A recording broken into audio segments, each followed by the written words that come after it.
ಎಲ್ಲರಿಗೂ ನಮಸ್ಕಾರ. ಅಧಿಕ ಮಾಸ ಮಹಾತ್ಮೆ ಅಧ್ಯಾಯ 22.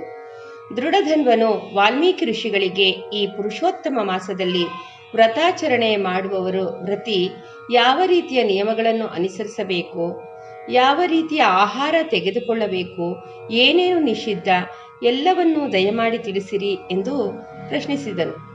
ಆಗ ವಾಲ್ಮೀಕಿ ಋಷಿಗಳು ಪುರುಷೋತ್ತಮ ಮಾಸದ ನಿಯಮಗಳನ್ನು ತಿಳಿಸುತ್ತಾರೆ. 1. ವ್ರತಿಯು ಆ ಮಾಸದಲ್ಲಿ ಸಾತ್ವಿಕವಾದ ಸಸ್ಯಾಹಾರವನ್ನು ಸೇವಿಸಬೇಕು, ಏಕೆಂದರೆ ಆ ಆಹಾರವು ಉಪವಾಸಕ್ಕೆ ಸಮಾನವೆಂದು ಹೇಳಲಾಗಿದೆ. 2. ಪುಣ್ಯಕ್ಷೇತ್ರಗಳ ದರ್ಶನವನ್ನು ಬಿಟ್ಟು ಬೇರೆ ಕಡೆಗೆ ಹೋಗಬಾರದು. 3. ದೇವತೆಗಳು, ವೇದ, ಪುರಾಣ, ಗೋವು, ಸ್ತ್ರೀ, ಬ್ರಾಹ್ಮಣ, ರಾಜ ಹಾಗೂ ಮಹಾತ್ಮರ ನಿಂದನೆ ಮಾಡಬಾರದು. 4. ವ್ರತಿಯು ಬ್ರಹ್ಮಚರ್ಯದಲ್ಲಿರಬೇಕು.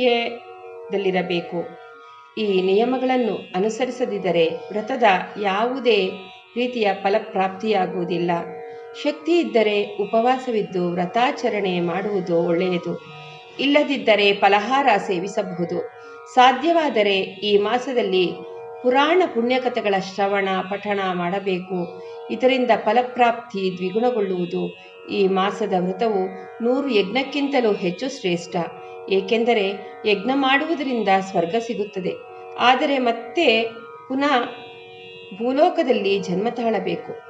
ಆದರೆ ಪುರುಷೋತ್ತಮ ಮಾಸದ ವ್ರತಾಚರಣೆಯಿಂದ ಶಾಶ್ವತವಾಗಿ ಗೋಲೋಕ ಪ್ರಾಪ್ತಿಯಾಗುತ್ತದೆ.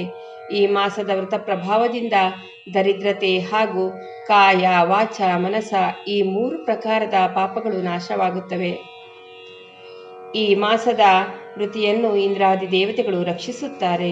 ವ್ರತಿಯು ವಾಸಿಸುವ ಸ್ಥಳದಲ್ಲಿ ಭೂತ ಪ್ರೇತ ಪಿಶಾಚಿಗಳ ಕಾಟವಿರುವುದಿಲ್ಲ. ಭಕ್ತಿಪೂರ್ವಕವಾಗಿ ಮಾಡಿದ ಈ ವ್ರತದ ಪುಣ್ಯ ಪ್ರಭಾವದಿಂದ ವ್ರತಿಯು ಶಾಶ್ವತವಾಗಿ ಗೋಲೋಕದಲ್ಲಿ ಪರಮಾತ್ಮನ ಜೊತೆಯಲ್ಲಿ ವಾಸಿಸುವನು ಎಂಬಲ್ಲಿಗೆ ಪುರುಷೋತ್ತಮ ಮಾಸ ಮಹಾತ್ಮೆಯ 22ನೆಯ ಅಧ್ಯಾಯವು ಸಂಪೂರ್ಣವಾಯಿತು. ಓಂ.